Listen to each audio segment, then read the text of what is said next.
الرحمن الرحیم، السلام علیکم۔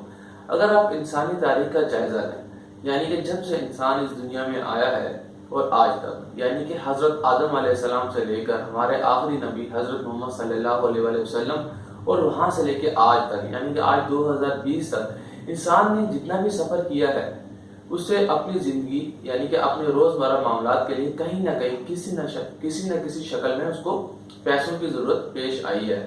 پہلے زمانے میں پیسے تو نہیں ہوا کرتے تھے، تب بارٹر سسٹم ہوا کرتا تھا، یعنی کہ چیزوں کے بدلے چیزوں کا تبادلہ ہوا کرتا تھا۔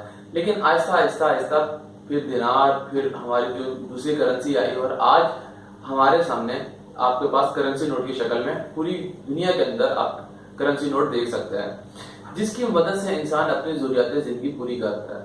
انسان جب سے دنیا میں آیا ہے اور آج تک اس سے اپنی ضروریات زندگی پوری کرنے کے لیے دو طرح سے کہیں نہ کہیں سے پیسے کمانے کی ضرورت پیش آئی ہے۔ یا تو سب سے پہلے انسان اپنی ضروریات زندگی پورا کرنے کے لیے کسی کاروبار کا سہارا لیتا ہے، یعنی کہ وہ کوئی کاروبار کرتا ہے، یا دوسرے نمبر پر وہ کوئی ملازمت اختیار کر کے وہاں سے اپنی زندگی کی ساری روٹین چلا رہا ہوتا ہے، یعنی کہ کہیں نہ کہیں سے انسان کو پیسوں کی ضرورت پیش آتی ہے۔ تو دنیا میں تین طرح سے کوئی بھی کاروبار کیا جاتا ہے، یا کوئی بھی آپ ملازمت دیکھ لیں یا کوئی بھی کاروبار دیکھ لیں، وہ تین طرح کا ہوتا ہے۔ یا تو سب سے پہلے کوئی بھی شخص جو کاروبار کرنا چاہتا ہے یا کوئی بھی جاب کرنا چاہتا ہے تو وہ تین کیٹیگری میں سے کسی ایک کیٹیگری کو سلیکٹ کرتا ہے۔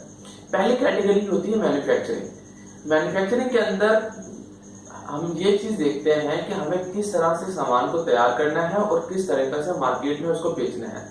مثال کے طور پہ اگر میں چاہتا ہوں کہ میں یہ چیئرز مارکیٹ میں سیل آؤٹ کروں تو مجھے اس کے لیے پہلے را مٹیریل خریدنا ہوگا، پھر مجھے کسی فیکٹری کے اندر اس کو تیار کرنا ہوگا، اور اس کے لیے مجھے لیبر کی ضرورت پیش آئے گی، اور پھر یہ فنش گڈس کی حالت میں مارکیٹ کے اندر سیل آؤٹ ہوگی۔ دس از کالڈ مینوفیکچرنگ۔ مینوفیکچرنگ کے اندر ہم چیزوں کو تیار کر کے بیچتے ہیں۔ سیکنڈ آتا ہے ٹریڈنگ۔ ٹریڈنگ کے اندر ہم چیزوں کو تیار تو نہیں کرتے، لیکن ہم چیزوں کا تبادلہ کرتے ہیں۔ تبادلے سے مراد یہ ہوتا ہے کہ ہم چیزوں کو ایک جگہ سے خرید کے دوسری جگہ پہ سیل آؤٹ کرتے ہیں وداؤٹ اینی امینڈمنٹس۔ اس کی بہت بڑی ایگزامپل آپ کو ہول سیل اور ریٹیل مارکیٹ میں نظر آئے گی۔ آپ کے ارد گرد جتنے بھی مارکیٹ ہے، اگر آپ اس کا جائزہ لیں تو آپ کو نظر آئے گا کہ آپ کے علاقے میں جو بھی ریٹیلر ہیں یا ہول سیلر ہیں وہ کسی قسم کی موڈیفیکیشن کیے بغیر مارکیٹ سے سامان لے کر آتے ہیں اور آپ کو سیل آؤٹ کر دیتے ہیں۔ تو یہ ٹریڈنگ کی ایک بہت بڑی ایگزامپل ہے۔ ٹریڈنگ کے اندر ہم کوئی بھی سامان خود تیار نہیں کرتے ہیں، ہم مارکیٹ سے، ہول سیل سے یا فیکٹری سے سامان خریدتے ہیں، ریٹیلر کو یا فائنل کنزیومر کو وہ سامان سیل آؤٹ کر دیتے ہیں۔ دس از کالڈ ٹریڈنگ۔ تو یہ بزنس کی دوسری ٹائپ تھی۔ بزنس یا جاب کی جو تیسری بڑی ٹائپ ہے وہ ہے سروس سیکٹر۔ سروس سیکٹر کے اندر ہم نہ تو کوئی چیز تیار کرتے ہیں اور نہ ہی کسی چیز کو ایک جگہ سے خرید کے دوسری جگہ سیل آؤٹ کرتے ہیں، ہم اس میں خدمات فراہم کرتے ہیں، یعنی کہ اس میں کچھ لوگ، کچھ ادارے اپنی سروسز پرووائڈ کر کے وہاں سے پیسہ کماتے ہیں۔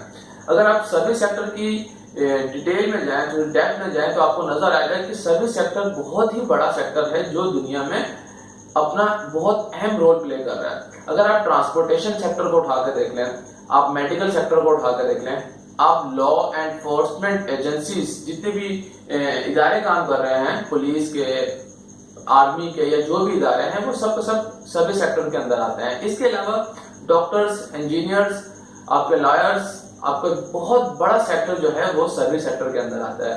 تو جب بھی کوئی شخص کاروبار کرتا ہے یا نوکری اسٹارٹ کرنا چاہتا ہے تو وہ ان تین کیٹیگری میں سے کسی ایک کیٹیگری کو سلیکٹ کرتا ہے۔